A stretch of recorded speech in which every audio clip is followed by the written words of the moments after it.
এই দিল্লির চোখ দিয়ে কেন আমি পৃথিবী দেখবো? আমি তো একটা স্বাধীন দেশ। এই যে সনাতনীদেরকে খেপাচ্ছেন, উস্কাচ্ছেন, হিন্দুদেরকে দিয়ে পলিটিক্স করাচ্ছেন, আপনি যে আওয়ামী লীগকে, হাসিনাকে কয়দিন পর পরে ফেরানোর চেষ্টা করেন, এগুলো একটা মতলববাজি, এর পেছনে একটা মতলব আছে।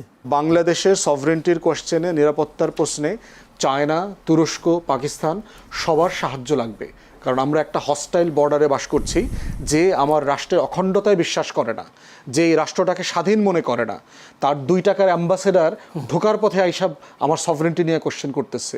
তার ওই পারে বিজেপির যে ক্লাউন পলিটিশিয়ানরা আছে, কিছু মূর্খ তৃতীয় শ্রেণীর থার্ড গ্রেডেড পলিটিশিয়ান, তারা বলে বাংলাদেশকে তার অঙ্গ, তাদের শরীরের অংশের মতো মনে হয়, মানে ভারত মাতার অঙ্গ তারা মনে করে।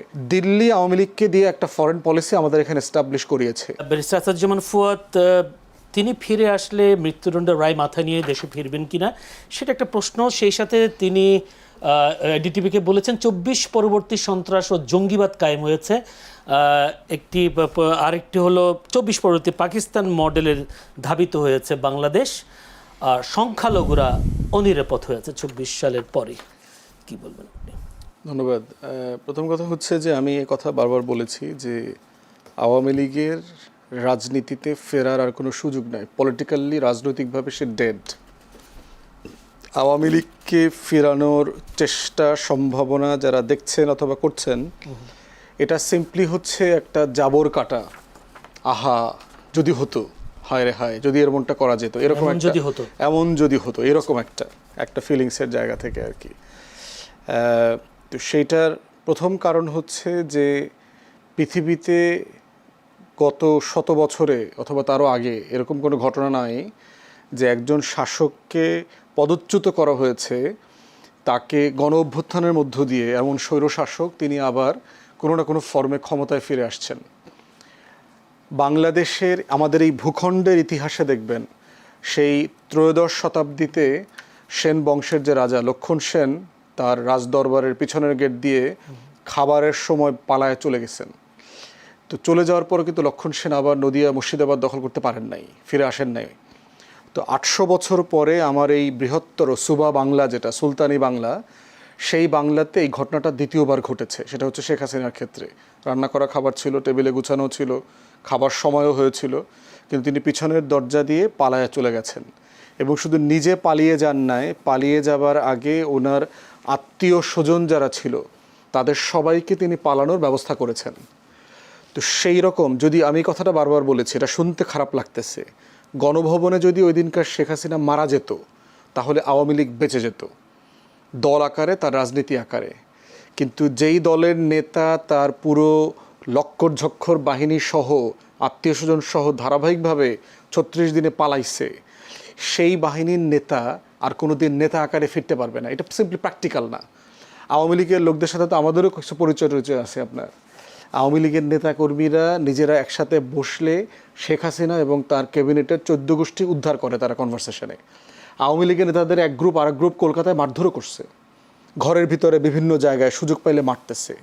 কারণ যারা রাজনীতি করছেন বহু বছর, তারা দেখতে পেয়েছেন যে হাসিনার মিসগাইডেড পলিটিক্স, গণহত্যা, নির্বাচন ধ্বংস করে দেওয়া, ভারতের সাথে মাখামাখি সব কিছু মিলে কিভাবে একটা রাজনৈতিক দল ধ্বংস হয়ে গেছে।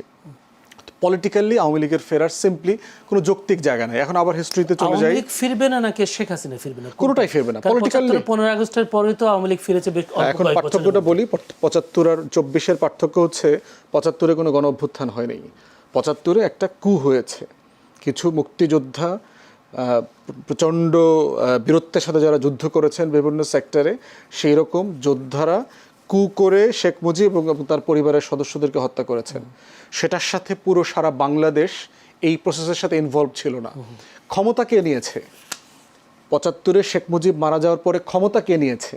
মোস্তাক আহমেদ। কোন দলের নেতা? আওয়ামী লীগের। তো আওয়ামী লীগের বাকশালের শেখ মুজিবের ক্যাবিনেটের 22 জন মোস্তাক আহমেদের সাথে একই ক্যাবিনেটে মন্ত্রী হয়েছে, পালাইতে হয়নি তো। আওয়ামী লীগের নেতাকর্মীরা দেশে ছিল। আওয়ামী লীগ 4 টুকরা হয়ে 79 সালে নির্বাচন করেছে না?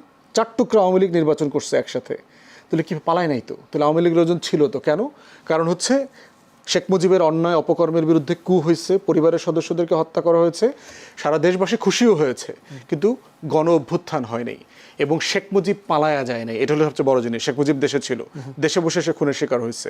আপনি বলছে 19 সালে নির্বাচন করেছে, কিন্তু এবারে যদি সুযোগ দিলে তো আওয়ামী লীগ নির্বাচন করবে। প্রশ্নই আসে না নির্বাচন। গণ অভ্যুত্থান আর ওই কুয়ের শিকার হয়ে আওয়ামী লীগের ফিরে আসা তো এক জিনিস না।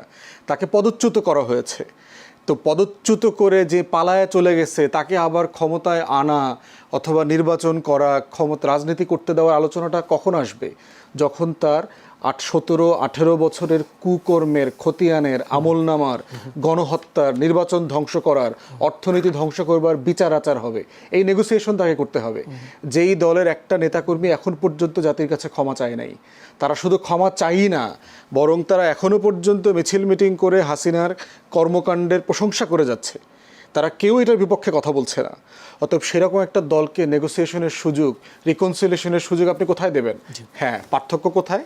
যারা ফৌজদারি অপরাধ করেছেন তাকে ফৌজদারি বিচার করবেন, রাজনীতি অন্য জিনিস। আওয়ামী লীগ দল আকারে রাজনীতি করতে পারবে না, কিন্তু ব্যক্তি যারা কোনো ফৌজদারি অপরাধ করেন নাই, যারা অন্যায় করেন নাই, তাদেরকে মিথ্যা মামলা দিয়ে হেনস্থা করা, চাঁদাবাজি করা, তারপরে তাদের ব্যবসা বাণিজ্য দখল করা, সেইটা হচ্ছে আইনের শাসনের লঙ্ঘন। ওই সীমাটা আমাদেরকে মেনে চলতে হবে। সেক্ষেত্রে আমি যেটা প্রশ্ন করেছিলাম যে 24 পরবর্তী পাকিস্তান মডেলের দিকে ধাবিত হচ্ছে দেশ, 24 পরবর্তী সন্ত্রাস ও জঙ্গিবাদ কায়েম হয়েছে, সংখ্যালঘুরা অনিরাপদ, এই তিনটা অভিযোগ তিনি করেছেন। প্রথম কথা, সংখ্যালঘুর ব্যবসা দেখেন। বাংলাদেশে সংখ্যালঘু নিরাপত্তাহীনতা এটা একটা দিল্লির বয়ানের পলিটিক্স, যেটা আওয়ামী লীগ কন্টিনিউ করে যাচ্ছে। এবং আবুল বারাকাতের যদি রিসার্চ দেখেন, একটা বাটপার অর্থনীতিবিদ, যেটা আওয়ামী লীগের দালাল, ভারতের দালাল, এই দালাল অর্থনীতিবিদও পর্যন্ত দেখিয়েছে গত 30-40-50 বছরে আমাদের সংখ্যালঘুরা তাদের জমি জমা, ধন সম্পদ, বাড়িঘর দখলের লার্জ অ্যামাউন্ট 70-80% হচ্ছে আওয়ামী লীগের নেতাকর্মীরা করছে। কীভাবে হইল? আওয়ামী লীগের সময় আপনার মনে আছে প্রিয়া শাহ নামে এক হিন্দু মহিলা ট্রাম্পের কাছে গিয়ে বিচার দিছে না, যে বাংলাদেশের 3-4 কোটি হিন্দু এখানে অনিরাপদ। তো এটা কার আমলে করছে? কার আমলে? এই যে গত হাজার হাজার হিন্দুরা দেশ ছেড়ে চলে গেছে, বাংলাদেশের 56 বছরের ইতিহাসে সবচেয়ে বেশি সময় ধরে ক্ষমতায় ছিল কারা? দিল্লির ব্লেসিং পাওয়া সরকার, আওয়ামী লীগ এবং জাতীয় পার্টি, প্রায় 30-35 বছর, 35-36 বছর। তাহলে এই পুরো সময়ে যদি হিন্দুদের সংখ্যা কমে যায়, অনিরাপদ হয়, চলে যায়, কার আমলে হয়েছে? তাদের আমলিত হয়েছে। প্রশাসনে দেখেন, সাবেক যে ডক্টর মোমেন যে ছিল আওয়ামী লীগের ফরেন মিনিস্টার, সে বলেছে না প্রশাসনে 22-26% পর্যন্ত হিন্দু জনগোষ্ঠী আছে। কিভাবে সম্ভব? তাদের জনগোষ্ঠী হচ্ছে 8-9%। তাহলে সিভিল সার্ভিসে তারা কিভাবে এই পরিমাণ সংখ্যায় যায়? এটা কি বৈষম্যের এক্সাম্পল? তাহলে এই বাস্তবতায় দেখতে হবে যে সত্যতা কতটুকু আর হচ্ছে এর ভিতরে পলিটিক্স কতটুকু। পাকিস্তান মডেলের বিষয় হলো, দেখেন, দিল্লি আওয়ামী লীগকে দিয়ে একটা ফরেন পলিসি আমাদের এখানে এস্টাবলিশ করিয়েছে যে দিল্লির চোখ দিয়ে আমার ফরেন পলিসি ঠিক করতে হবে।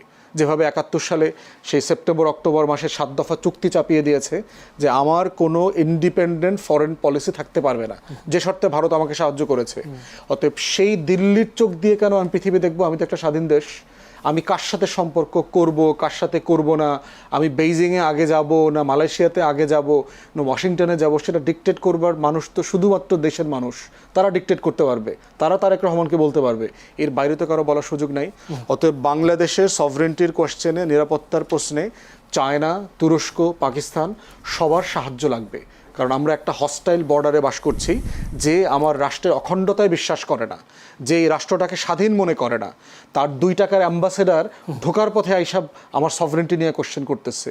তার ওই পারে বিজেপির যে ক্লাউন পলিটিশিয়ানরা আছে, কিছু মূর্খ 3য় শ্রেণীর 3rd গ্রেডেড পলিটিশিয়ান, তারা বলে বাংলাদেশকে তার অঙ্গ, তাদের শরীরের অংশের মতো মনে হয়, মানে ভারত মাতার অঙ্গ তারা মনে করে।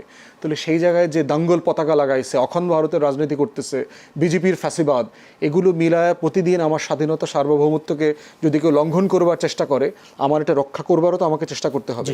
সেটার জন্য যদি বেইজিংয়ের সাথে সম্পর্ক করতে হয়, তুরস্কের সাথে করতে হয়, পাকিস্তানের তৈরি করা F-17 থান্ডার প্লেন কিনতে হয়, আমার দেশের 2 কোটি নাগরিককে যদি ট্রেন করতে হয়, সামরিক প্রশিক্ষণ দিতে হয়, সবই করতে হবে আমার স্বাধীনতা রক্ষা করবার জন্য। অসংখ্য ধন্যবাদ মাসুদ কামাল।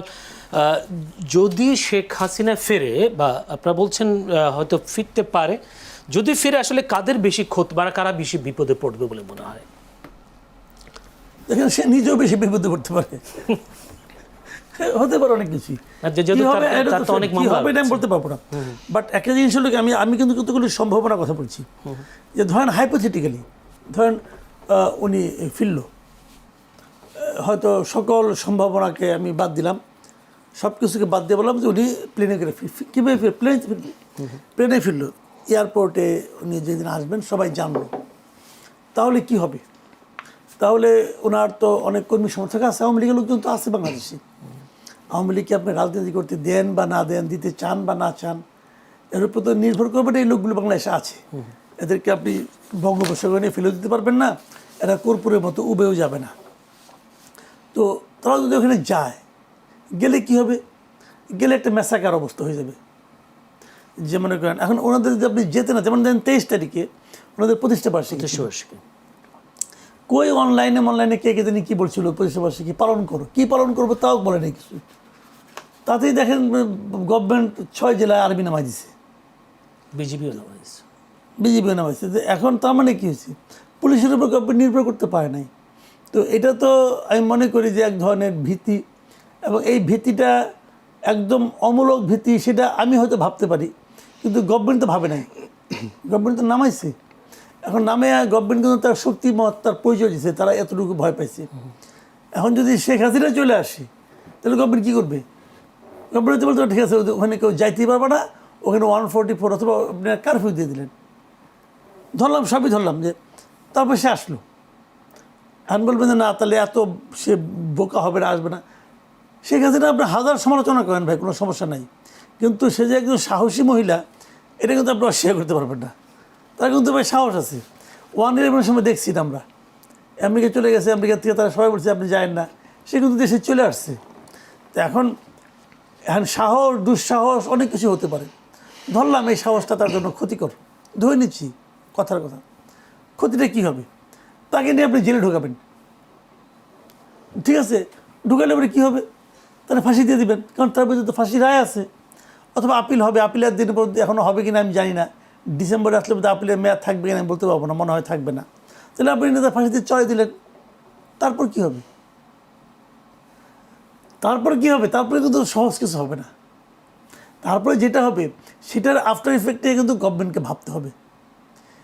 বাংলাদেশে একটা অস্থিরতা আর কতদিন চলবে ভাই? কাজেই আমি জানি না উনি কেন এগুলি বলেন, কেন বলেন না, অথবা সরকার কীভাবে হ্যান্ডেল করবে, আমি এগুলি বলতে পারবো না। কিন্তু একটা জিনিস হলো কি জানেন, আমি নিজে সবসময় মনে করি যে দেশে অস্থিরতা বেশি দিন থাকা ঠিক না। দেশটাকে আপনি দেশটাকে যদি গড়তে চান, সামনের দিকে নিতে চান, দেশটাকে দয়া করে বিভক্ত করেন না। ফুয়াদ ভাই এখানে আছেন, উনি ওনার পলিটিক্যাল পার্টি ওনার একটা আছে, ওনাদেরও একটা ভয়েস আছে। কিন্তু আমি সকল পলিটিক্যাল পার্টিকে বলি যে আপনারা বিভক্তি রাজনীতি আর করেন না। যে খারাপ, সে সমাজে খারাপভাবে চলবে, লোকে তাকে খারাপ বলবে, তাকে লোকে ভোট দেবে না। কিন্তু সবাইকে নিয়ে চলার চেষ্টা করেন। ওই তুমি বাদ, তুমি এই দেশে নাগরিকই না, যাও, তুমি কোনো কথা বলতে পারবে না। এই যে প্রবণতাটা না আলটিমেটলি দেশের জন্য লং রানে কোনো উপকার আসবে না, এটা আমি নিজে পার্সোনালি বিশ্বাস করি। আর ফুয়াদ ভাই যে কথাটা বললো যে আওয়ামী লীগ মানে যে দলটাকে দেশ থেকে একবার পালাইয়া যেতে হয়, তারা আর ব্যাক করতে পারে না, এটা হয়তো অনেক জায়গায় আছে, আবার অনেক জায়গায় নাইও।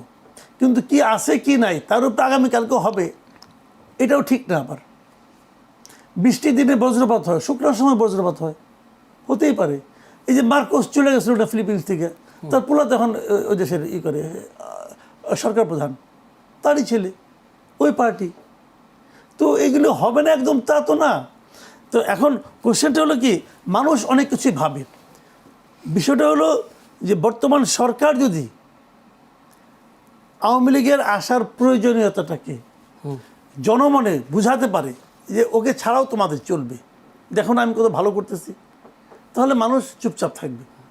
আর সরকার যদি সেই কাজটা যে জিনিসটা ডক্টর ইউনূস পারে নাই, ডক্টর ইউনূসটা একটু সুবর্ণ সুযোগ পাচ্ছিল, কিন্তু সেটা পারে নাই করতে। এখন দেখা যাচ্ছে যে ইউনূসের আমলে নাকি সবচেয়ে বেশি দুর্নীতি হয়েছে। যদি সে ঠিকঠাক মতো চালাইতে পারতো, মানুষ তো ভুলেই যেত আওয়ামী লীগের কথা, কিন্তু সে তো পারে নাই।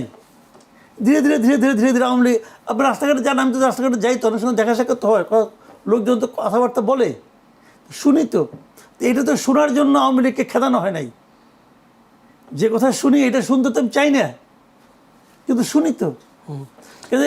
মানুষ কিন্তু আপনার কথা অনুযায়ী চলবে জুলাই না। গণঅভ্যুত্থানে যে হতাহতের ঘটনা ঘটিয়েছে আওয়ামী লীগ সরকার বা শেখ হাসিনার নেতৃত্বাধীন, সেই ঘটনার জন্য শেখ হাসিনা তো ক্ষমা চায়নি, তাদের দলের নেতাকর্মীরাও ক্ষমা চায় না, যার ফলশ্রুতিতে আওয়ামী লীগে ফিরে আসাটা দেখেন, এখানে একটা জিনিস আমি বলি আপনাকে, 24-এর গণঅভ্যুত্থানে যে ঘটনাবলী ঘটছে, যে মর্মান্তিক ঘটনাগুলো ঘটছে, এর জন্য আওয়ামী লীগ সরকার দায়ী, শেখ হাসিনার সরকার দায়ী। ধরেন পঞ্চগড়ের আওয়ামী লীগের যে সভাপতি, ইউনিয়ন সভাপতি, সে দায়ী। যদি সে অভ্যুত্থানের বিরোধী থাকে তাহলে তো অবশ্যই। বিরোধিতা কি আপনি কীভাবে বুঝবেন? অনেক সময় আমরা দেখেছি তো। ওই সময় কি ও বলছে যে হ্যাঁ শেখ হাসিনা আমি আপনার সঙ্গে আছে, আপনারা করেন, আর ওইটা শুনে শেখ হাসিনা গুলি করছে? না, তা তো না। তাহলে বিষয়টা হলো কি, যে আপনি একটা ঘটনার জন্য সবাইকে দায়ী করেন না। সবাইকে দায়ী করলে আর কেউ থাকবে না বাকি ভাই, সবাইকে দায়ী করলে আর কেউ থাকবে না, সবাই মিলে এই একাম করে নাই। তো এখন এই ঘটনাগুলির জন্য আওয়ামী লীগের উচিত ছিল ক্ষমা চাওয়া, আমি মনে করি পার্সোনালি ক্ষমা চাওয়া উচিত ছিল। সেই ক্ষমা চাওয়ার মতো উদ্যোগ আপনি নিয়েছেন, নেন না কেন? সরকারই তো নিতে পারে ইচ্ছা করলে। ক্ষমাটা সে কোথায়, কার কাছে চাবে? 1 নম্বর। 2 নম্বর, প্রথম দিকে কয়েকদিন দেখেন আওয়ামী লীগের, আমি যেটা মনে করি আওয়ামী লীগের ওই সময় সরকারে যারা ছিল, আওয়ামী লীগ দল যারা চালাতো, সেন্ট্রাল কমিটিতে যারা ছিল, আওয়ামী লীগের বিভিন্ন এমপি যারা ছিলেন, এরা প্রত্যেকটা লোককে আপনি দায়ী করতে পারেন, কোনো সমস্যা নেই। কিন্তু তার বাইরে এরকম লোক খুঁজতে সারা দেশে কত হবে? 10,000 হবে, 50,000 হবে, 1 লাখ হবে, এর চেয়ে বেশি আপনি পাবেন না যারা এই কাজের সঙ্গে জড়িত ছিল। তো তাদের কি হবে? তাদের কি রাজনীতি করার অধিকার থাকবে না? এটা কি আপনি বলবেন না এই আওয়ামী লীগের রাজনীতি এর জন্য দায়ী? যদি আপনি বলেন আওয়ামী লীগের রাজনীতি কি 2014 থেকে শুরু হয়েছে নাকি রে ভাই? এর আগে আওয়ামী লীগের রাজনীতি ছিল না? অবশ্যই ছিল। তাহলে কাজেই এত সরলীকতা, হ্যাঁ আপনার হয়তো ব্যক্তিগত একটা ক্রোধ থাকতে পারে, রাগ থাকতে পারে, কই ওই যে ক্ষমা চাওয়ার কথা বলতেছেন, ক্ষমা তো জামাতও চায় না। জামাত চাইছে ক্ষমা পর্যন্ত, বিভিন্ন জামাত ওই সময় এই রাজনীতি করে নাই। বলেন ওই সময় যে গণহত্যা হয়েছে, ওই গণহত্যার প্রতি কি জামাতের রাজনীতি ছিল না? জামাত ক্ষমা চাইছে? চায় নাই তো। আমাদের এখানে আওয়ামী লীগও চায় নাই, জাসদও চায় নাই, ওয়ার্কার্স পার্টিও চায় নাই। চাওয়া উচিত আমি মনে করি। তোমরা তো ভুল করছো রে ভাই। জি, যেতে চাই ব্যারিস্টার সাজ্জামান ফুয়াদ। আমরা একটি অন্য প্রসঙ্গে যেতে চাই, যেহেতু আজকে বাজেট আলোচনায় প্রধানমন্ত্রী তারেক রহমান তিনি বলেছেন যে কোনোভাবে তিনি তিস্তা মহাপরিকল্পনা বাস্তবায়নের অঙ্গীকার তিনি করেছেন। এক্ষেত্রে আবার এনডিটিভির একটি প্রতিবেদন, সেখানে বলা হচ্ছে এই তিস্তা মহাপরিকল্পনায় চীনের যে সহযোগিতার কারণে ভারতের একটা উদ্বেগ রয়েছে। এই উদ্বেগটা কি কোনো প্রধান কারণ হয়ে যাবে কিনা ভারতের উদ্বেগটা? যদিও চীনের রাষ্ট্রদূতের জবাবও দিয়ে দিয়েছেন। আপনি কি মনে করেন তিস্তা মহাপরিকল্পনা বাস্তবায়ন কতটা সহজ বা করা যাবে কিনা, যেহেতু আওয়ামী লীগ আমলে আমরা বারবার পিছাতে দেখেছি? আচ্ছা, মাসুদ ভাইয়ের একটু রেসপন্স করি। সেটা হচ্ছে যে আওয়ামী লীগ আর সরকার আলাদা করার এই চেষ্টাটা কিন্তু গণহত্যাকে ছোট করার একটা অ্যাটেম্প্ট হয়ে যাবে আর কি। মাসুদ ভাই হয়তো গুড ফেইথে বলে থাকতে পারেন।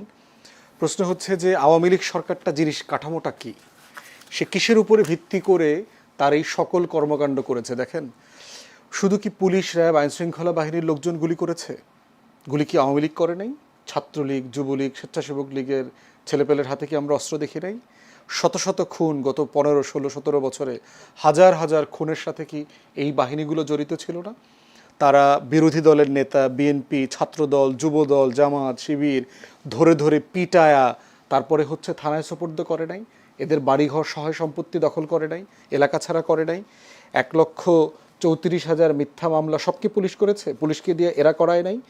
তাহলে প্রশ্ন হচ্ছে, এবং আপনার মনে থাকার কথা 14 দলের মিটিং হওয়ার পরে কিন্তু সিদ্ধান্ত হয়েছিল যে ইমার্জেন্সি ডিক্লেয়ার করা হবে, আপনার মনে আছে? এবং সেখান থেকে সিদ্ধান্ত হয়েছে যে মিলিটারি ডিপ্লয় করা হবে, shoot on sight policy enforce করা হয়েছে, মিলিটারি ডিপ্লয় করা হয়েছে 14 দলের মিটিংয়ে কিন্তু, এবং সেটা গণভবনে হয়েছে। তো 14 দলের ভিতরে কি আওয়ামী লীগও দল আকারে উপস্থিত ছিল না? এই গণহত্যার জন্য বাহিনীগুলোকে নামানো, এমার্জেন্সি কল করা, মোবাইল ইন্টারনেট বন্ধ করে দেওয়া, কালেকটিভলিতে এইগুলো করেছে। তারপরে হচ্ছে কাঠামোগতভাবে দেখেন, এই যে স্থানীয় পর্যায়ে যত নির্বাচিত লোক ছিল, সোকল্ড নির্বাচন ছাড়া যারা এই পদগুলো দখল করেছিল, এরা আওয়ামী লীগের বিভিন্ন পর্যায়ের নেতা না? ওয়ার্ডে, ইউনিয়নে, মহানগরীতে, বিভিন্ন কমিটিতে এরাই তো এই কাজগুলো করেছে। এরাই তো লুটপাট কি শুধু আওয়ামী লীগের প্রেসিডিয়াম সদস্যরা পালাইছে, এমপিরা পালাইছে, গ্রাম পর্যায়ে ইউনিয়ন পর্যায়ে লোকজন পালায় নাই। আমাদের অধিকাংশ গ্রামে গঞ্জে আওয়ামী লীগের নেতাকর্মীরা তো পলাতক, যারা বিএনপির সাথে লিয়াজো করে টাকা পয়সা দিয়ে টিয়া ম্যানেজ করে থাকতে পারতে থাকতেছে, বাইরে পাঠাইছে। প্রশ্ন হচ্ছে আপনি কাকে কতটুকু শাস্তি দেবেন, তার অপরাধ কতটুকু। ধরেন ওই জেলার ইউনিয়নের যে আওয়ামী লীগের সভাপতি যার কথা বলছেন মাসুদ ভাই, যে তার অপরাধ হাসিনার অপরাধের সমান না। হাসিনার যদি মৃত্যুদণ্ড হয় এই হাজার হাজার খুনের জন্য, তার এইরকম একটা ফ্যাসিস্ট কাঠামো টিকিয়ে রাখার জন্য, এরকম একটা জঙ্গি গোষ্ঠীকে 17 বছর টিকিয়ে রাখার জন্য তার হয়তো 6 মাস হইতে পারে, 9 মাস হইতে পারে, অথবা কোনো কিছু হইতে পারে না। সে হয়তো একটা কমিশনের কাছে গিয়ে দুঃখ প্রকাশ করবে যে আমি এই ফ্যাসিবাদী কাঠামোর সাথে জড়িত ছিলাম, এটাই আমার ভুল। তাহলে আপনি কি করবেন? আমি ইতিমধ্যে আপনার করে ফেললে ঠিক হয়ে যাবে। হ্যাঁ, অনেক অনেক প্রসেস হইতে পারে, তওবা কমিশন হইতে পারে।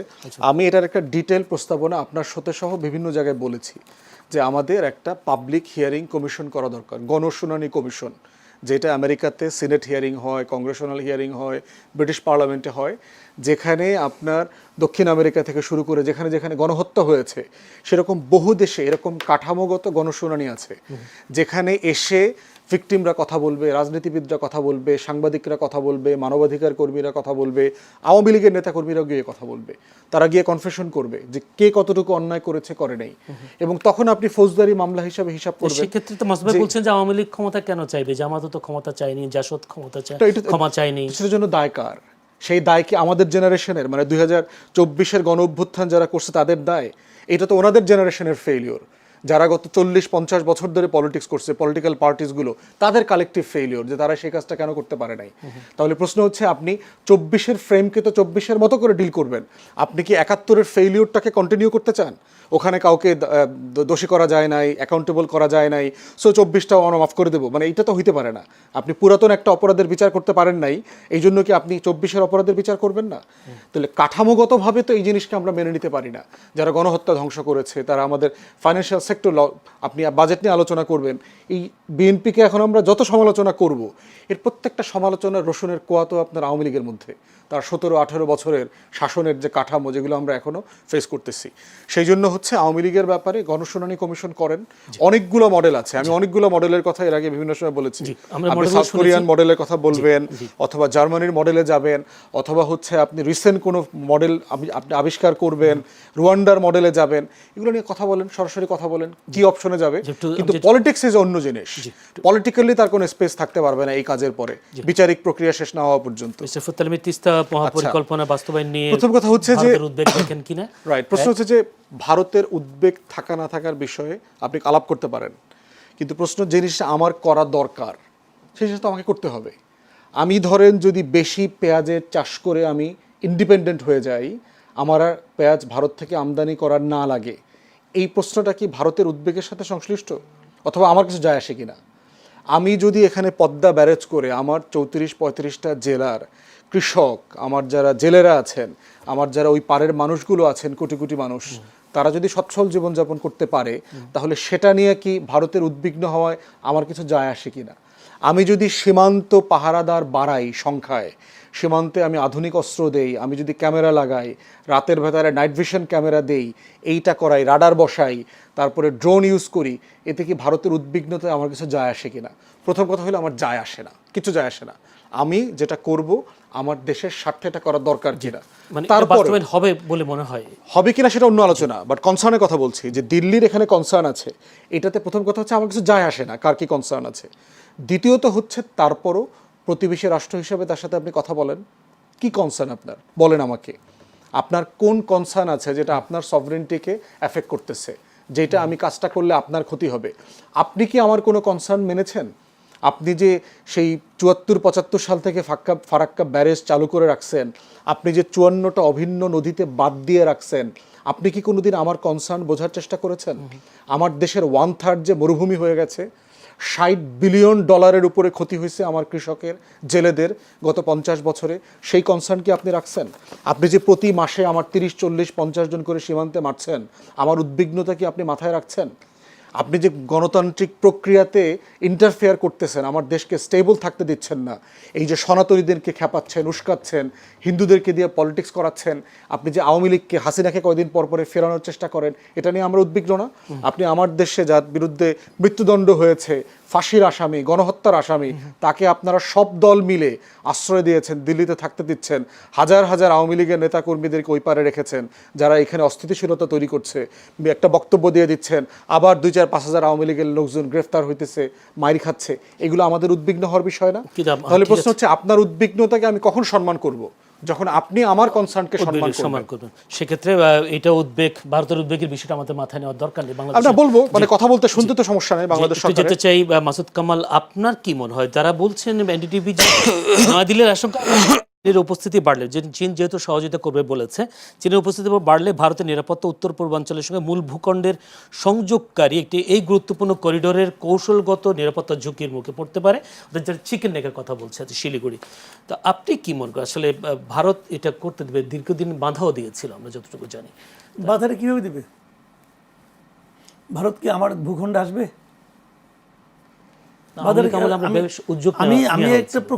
আমি একটা সহজ কথা ভাই, আমি একটা প্রকল্প করব, কোথায় করব? আমার ভূখণ্ডে করব। কেন প্রকল্পটা করার দরকারটা কি আমাদের? কারণ আমার এখানে পানি পাচ্ছি না।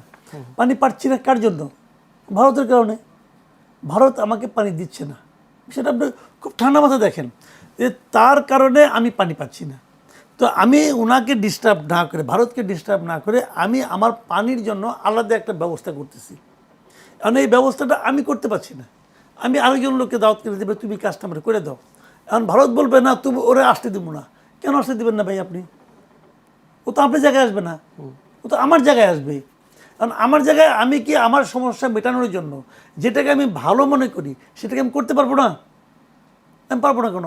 আপনি যদি মনে করেন যে ও আসলে পরে আপনার সমস্যা হতে পারে, আপনি মনে করেছেন, ঠিক আছে, আপনি মনে করতেই পারেন, তাহলে আপনি পানি ছেড়ে দেন, তাহলে আপনি পানি ছেড়ে দিলেই পারেন, তাহলে তো আমার এই কামটা করতেই হয় না।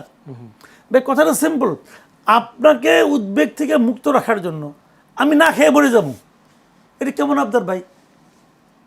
এটা কেমন আবদার হলো? আপনি আপনি একটু উদ্বিগ্ন হবেন, এই জন্য আমাকে না খেয়ে মরতে বলেন আপনি, আমি রাজি হবো। আমি যদি আমার মধ্যে মিনিমাম নিজের প্রতি ভালোবাসা থাকে, এটা মানবো। পৃথিবীর কেউ মানবে? মানবে না তো। ওনারা ওনাদের কথা বলবে, আমরা আমাদের কাজ করে যাবো। হ্যাঁ, সেই সাথে নতুন একটি বিষয়টা সামনে এসেছে সম্প্রতি, নো আর্জেন্টিনা, নো ব্রাজিল, লা ইলাহা ইল্লাল্লাহ, এরকম স্লোগান দিয়ে একটা মিছিলের ভিডিও সামাজিক যোগাযোগ মাধ্যমে ছড়িয়ে পড়েছে। যারা মিছিলে অংশ নিয়েছেন তাদের হাতে ইসলাম ধর্মের কালেমা লেখা সাদা কালো পতাকা। জাস্ট এই পতাকাটা, প্রশ্ন হচ্ছে নিতান্তই ধর্মীয় অনুভূতি থেকে এসব করেছেন নাকি কোনো বিদেশি শক্তির স্বার্থে কাজগুলো হচ্ছে?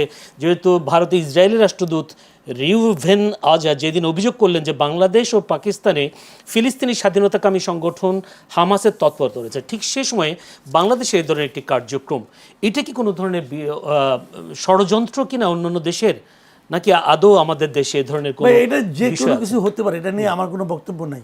কিন্তু আমার বক্তব্য হলো কি, লা ইলাহা ইল্লাল্লাহ পতাকা লাগাইতে হবে, লাগাই নিয়ে তারপরে এটার সঙ্গে অন্য কারোর সঙ্গে তুলনা করতে হবে, এই চিন্তাটাই তো খারাপ। মানে লা ইলাহা ইল্লাল্লাহ কথাটা আমি যে কারণে বলি, এটা আমি যে কারণে বলি, এই পতাকাটা আমি যে কারণে উড়াবো, তার সঙ্গে কি ব্রাজিল আর্জেন্টিনা পতাকার সঙ্গে কি কোনো রকম বিরোধ তৈরি করে? এটা দুটো কি একই লাইনে আলাপ হলো? এক লাইনে আলাপ হলো না তোরে ভাই। তো এখন এটার সঙ্গে মিলানোর দরকারটা কি? এটা যারা মেলানে এভাবে দেখেন, সব খালি নো ব্রাজিল, নো আর্জেন্টিনা বলার দরকার নেই তো ভাই। লা ইলাহা ইল্লাল্লাহ, এই যে পতাকাটা, এই যে কালেমাটা, এটার সঙ্গে তো কোনোটারই কোনো তুলনা হয় না। আপনার সারা জীবনের কোনো চিন্তার সঙ্গেই, কোনো কিছুর সঙ্গে এটা তুলনীয় নয়। যেটা তুলনীয় নয় সেটাকে সে তুলনায় আনতেছে কেন? এটা কেমন যে ব্রাজিল আর্জেন্টিনার পতাকা উড়াইলে পরে ওই কালেমাটা আমার মন থেকে চলে যাবে? এটা কেমন ভাই? এগুলি হলো কি জানেন, এগুলো একটা মতলববাজি, এর পিছনে একটা মতলব আছে। আর মতলবটা কি, এটা সরকারকে খুঁজে বাই করতে হবে। এবং যারা এই মতলবে কাজকর্ম করে, দেখেন আমার বয়সটা কম হয় নাই, এতদিন বয়সে অনেকগুলি বিশ্বকাপ দেখি, 82 থেকে বিশ্বকাপ দেখি, মোটামুটি বুঝে শুনে দেখি। আমি এরকম কোনদিন দেখি নাই যে ব্রাজিল আর্জেন্টিনা পতাকার সঙ্গে ওইটা যে একটা প্রতিদ্বন্দ্বিতামূলক অবস্থা আসবে। এটাকে সাংঘর্ষিক নাকি? ওইটা এক জিনিস, এটা আরেক জিনিস।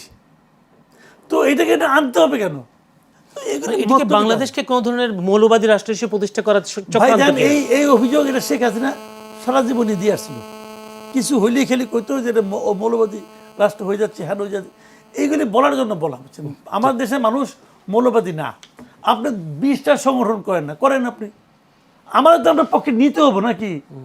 আমার মতো আরও লোক তো আছে, এই লোকগুলিকে তো আপনার সংগঠনে যোগ দেওয়াইতে হবে।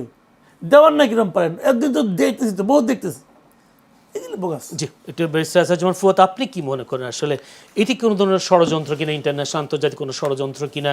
যেহেতু ইসরায়েল রাষ্ট্রদূত রিভেন আজার যেদিন বলেছিলেন যেখানে হামাসের উপস্থিতি আছে বাংলাদেশ পাকিস্তানের, সেই কারণে কি আসলে এইসব সাথে কোনো যোগসূত্র দেখেন কিনা? একটা বিষয় হচ্ছে যে আপনার ইন্ডিয়া এবং ইসরায়েলের ভিতরে গত 10 বছরে, পার্টিকুলারলি মোদি ক্ষমতায় আসার পর থেকে 10-12 বছরে আপনার defence, military cooperation, strategic relationship এগুলো ব্যাপক মাত্রায় বেড়েছে। এবং কংগ্রেসের যে একটা গ্লোবাল পলিটিক্যাল পজিশন ছিল, ধরেন প্রো প্যালেস্টাইনিয়ান, প্যালেস্টাইনের স্ট্রাগলের পক্ষে থাকা, জাতিসংঘ থেকে সব জায়গা থেকে সেই পজিশন থেকে সরে আসছে। এবং ইন্ডিয়া ইসরায়েল মিলে কিন্তু এইবার সাইপ্রাসের ক্যান্ডিডেটের জন্য কাজ করেছে। আমাদের যেখানে ক্যান্ডিডেট ডক্টর খলিলুর রহমান জিতলেন, বিকল্প ছিল কিন্তু সাইপ্রাসের ক্যান্ডিডেট। এবং আপনার মনে থাকার কথা যে সাইপ্রাসের ক্যান্ডিডেটের জন্য সাইপ্রাসের প্রাইম মিনিস্টার ইন্ডিয়াতে আসছেন নির্বাচনের আগে, ওই ভোটের আগে। আবার মোদি তার কয়েকদিন আগে সাইপ্রাসে গিয়েছিল এবং সাইপ্রাসকে হলো সেকেন্ড ইসরায়েল বলে। জায়নিস্টদের, মানে ওই ইসরায়েলি মিডিয়াতে যখন কার্টুন করে যে যুদ্ধে হেরে গেলে নেতানিয়াহু পালাবে কোথায়, তখন বলা হয় যে এটা সাইপ্রাসে পালাবে, সে তার পালানোর ওখানে জায়গা আছে। তাহলে সেই রিলেশনশিপের জায়গায় আমরা দেখেছি পাকিস্তান বর্ডারে খুব সিরিয়াস সার্ভেলেন্স ইকুইপমেন্ট ইসরায়েল দিয়েছে এবং আমাদের বর্ডারেও বিভিন্ন জায়গাতে ইসরায়েল এই সার্ভেলেন্স ইকুইপমেন্ট দিচ্ছে, যেটা ভারত ব্যবহার করতেছে অ্যাক্টিভলি। এবং এই সম্পর্কটার কারণে যেটা হচ্ছে, কারণ বিজেপির যে হিন্দুত্ববাদী রাজনীতি, অখণ্ড ভারতের যে ফ্যাসিবাদ, কল্পিত রাষ্ট্র প্রকল্প, এবং ইসরায়েলেরও যে বৃহত্তর ইসরায়েল রাষ্ট্র, গ্রেটার ইসরায়েল প্রজেক্ট, সেই নীল নদী থেকে শুরু করে একেবারে ভূমধ্য সাগর পর্যন্ত পুরোটা 7টা মুসলিম দেশের ভূখণ্ড মিলায় তার যে বৃহত্তর রাষ্ট্র প্রকল্প, এগুলো একই রকম ফ্যাসিবাদ, মানে একই রকম কল্পিত রাষ্ট্র, যেগুলো পৃথিবীতে কখনো ছিল না বাস্তবে। তো সেই জায়গায় চিন্তায়, মতাদর্শে এই দুইটা দল এবং রাষ্ট্র প্রকল্পের ভিতরে যথেষ্ট মিল আছে। এখন দেখেন অ্যাম্বাসেডার, এই যে ইসরায়েলের অ্যাম্বাসেডার যে হামাস নিয়ে কথা বলল, হামাস কিন্তু পলিসি ওয়াইজ সে ফিলিস্তিনের বাইরে কোথাও অপারেট করে না, এটা তার দলীয় পলিসি, এর বাইরে সে কোথাও অপারেট করে না। হামাসের যারা আপনার লোকজন আছে, কমান্ডার, তারা বিভিন্ন দেশে থাকে, লুকায় থাকে। হামাসের যারা ওয়েল উইশার আছে, হামাসের যারা পলিটিক্যাল উইংয়ের সদস্যরা আছে, বিভিন্ন দেশে তারা থাকেন, কিন্তু তারা কোনো দেশে অপারেশন করেন না, এটা তাদের পলিসির অ্যাগেনস্টে। অতএব এই কথাগুলো বলা হচ্ছে 2004, 5, 6 সালের দিকে আমরা দেখেছি যে বাংলাদেশের গণমাধ্যমে ভারতে যেভাবে একটা জঙ্গি রাষ্ট্র, বিএনপি জামাতের সরকারের মধ্য দিয়ে মৌলবাদের উত্থান হচ্ছে। আপনার মনে থাকার কথা যে মনমোহন সিংয়ের প্রাইম মিনিস্টারের ওয়েবসাইটে 25% পর্যন্ত বলা হচ্ছে জামাতের ভোট ব্যাংক 25% পর্যন্ত হয়ে গেছে, এটা টলারেট করা যাবে কি যাবে না। এই প্রসঙ্গে দেখলাম পরবর্তীতে হুজি তৈরি হইল, জঙ্গিবাদ, 64 জেলা আপনার বোমা বিস্ফোরণ, তারপরে বাংলা ভাই, আব্দুর রহমানের নাটক, যারা নিজেরা হচ্ছে আবার সব আওয়ামী লীগের নেতাকর্মীর আত্মীয়। আপনার এই জামালপুরের আওয়ামী লীগের নেতা মির্জা আজমের দুলাভাই শায়েক আব্দুর রহমান, যারা ভারতে ট্রেনিং নিয়েছে, যে সকল অস্ত্র, ককটেল যেগুলো ব্যবহার করা হয়েছে এগুলো মেড ইন ইন্ডিয়া ছিল, গোয়েন্দা সংস্থার লোকজনও তখন সেগুলো বলেছে। একই ন্যারেটিভ বিল্ড করবার চেষ্টা করা হচ্ছে, যেহেতু এখানে আওয়ামী লীগ মতো so called progressive secular liberal political force নাই, এটা ওয়ার্ক করবে না। এই জিহাদ ব্যবসা বলেন আর হচ্ছে জঙ্গি বয়ান বলেন, দুইটার কোনোটা ফাংশন করবে না। যেটা জরুরি সেটা হচ্ছে গোয়েন্দা সংস্থার মাধ্যমে সিরিয়াসলি বোঝা দরকার যে আসলে এর পিছনে কি একটা ইনোসেন্ট, একটা ধর্মীয় মূল্যবোধ কাজ করেছে, যে ঠিক আছে সবাই আর্জেন্টিনা, ব্রাজিল সবাই খেলা নিয়ে ব্যস্ত, আমরা একটু ধর্মীয় প্রচারণা করি, এইটা না এর পিছনে আসলে কোনো বয়ানের রাজনীতি, কোনো সংগঠন কাজ করতেছে কিনা যারা বাংলাদেশকে ছোট করতে চায়। জি, অসংখ্য ধন্যবাদ মাসুদ কামাল। চীনে প্রস্তাব আছে, বাংলাদেশ মিয়ানমার চীন অর্থনৈতিক করিডোরের প্রস্তাব। এই যদি করিডোরটা হয়, অর্থনৈতিক করিডোর হয়, বাংলাদেশ কীভাবে লাভবান হতে পারে, এটা একটা প্রশ্ন। দ্বিতীয় কথা হচ্ছে এই করিডোরের কারণে ভারতের জন্য আরেকটা উদ্বেগ হতে পারে কিনা। শুনেন, চীন বাংলাদেশের সঙ্গে যে কোনো চুক্তিতে আসুক, যে কোনো কাজে আসুক, ওইটা নিয়ে ভারত উদ্বেগ প্রকাশ করবে, এটা আপনি ধরে রাখেন। দেখেন কতগুলো জিনিস ভারতের না, ভারত আসলে একটা অদ্ভুত দেশ, এর প্রতিবেশী কোনো দেশের সঙ্গে এর সম্পর্ক ভালো না। দেখেন আপনি কোনো দেশের সঙ্গে না। কারণ একজন লোক খুব ভালো মানুষ, তার সঙ্গে কারো ভালো সম্পর্ক নেই, তাদের ভালো কেমনি করে কই ভাই? ভারতের সঙ্গে ছোট্ট একটা জায়গা মালদ্বীপ, ওটার সঙ্গে সম্পর্ক ভালো না, শ্রীলঙ্কার সম্পর্ক ভালো না, নেপালের না, ভুটানের না, কার সঙ্গে বলেন? দেখেন পাকিস্তানের সঙ্গে না। শেখ হাসিনা যতদিন ছিল ততদিন ভালো ছিল। শেখ হাসিনা নাই, ভারতের সঙ্গে সম্পর্ক খুব খারাপ হয়ে গেলো, তলানিতে নেমে গেলো একদম। এত খারাপ কখনো হয় নাই। ঠিক আছে, ভালো কথা। তারপরে বেগম খালেদা জিয়া মারা গেলেন যখন, তখন জয়শঙ্কর নিজে চলে আসলেন। তো আমরা ভাবলাম তাহলে এবার বোধ হয় তাহলে এই সরকার যদি বিএনপি ক্ষমতায় আসে তাহলে ভালো সম্পর্ক হবে। যখন বিএনপি ক্ষমতায় আসলো, ক্ষমতা গ্রহণ করলো, ওই দিন তাদের স্পিকার চলে আসলেন, সবাই আসলেন, তো ভালো। বাংলাদেশে নতুন সরকার দায়িত্ব নেওয়ার পর পররাষ্ট্রমন্ত্রীকে ভারতে প্রথম পাঠাইলো, পররাষ্ট্রমন্ত্রী প্রথম সফর ভারতে করলো, ভালো। সম্পর্ক কি ভালো হয়েছিল? সম্পর্ক কি উন্নত হয়েছিল? ইউনূসের আমলে যা ছিল তাই ছিল। কবে কিছুটা উন্নতি হলো? যখন নাকি তারেক রহমান মালয়েশিয়া হয়ে চীনে গেলেন। যখন চীনে গেলেন তখন ওনার হাই কমিশনার বলে যে 28 তারিখ থেকে ট্যুরিস্ট ভিসা দিবে। তাহলে এখান থেকে আমরা কী শিক্ষা নিলাম? শিক্ষা নিলাম হলো, যতই তারে আমরা হাত কষলে তার সামনে তেল দিয়ে কাজ হবে না। যখন তার সঙ্গে আমি এমন কিছু করি যে তার স্বার্থে আঘাত আনতে পারে, আমি যখন চীনের কাছে গেছি তখন সে আতঙ্ক বোধ করছে, আরে চীনের কাছে তো চলে গেলো, তখন সে এটা দিব ওটা দিব ওটা তুমি করতেছে। হিসাবটা ভাই ওই জায়গায় আপনাকে এখন বুঝতে হবে যে এক একজন এক মানে যে দেবতার যে ভোগ, বুঝছেন? কেউ হয়তো প্রশংসা করলে খুশি হয়, কেউ হয়তো ধমক দিলে খুশি হয়। এখন এটা আমাদের সরকার যদি বুঝে সে অনুযায়ী কাজ করবে।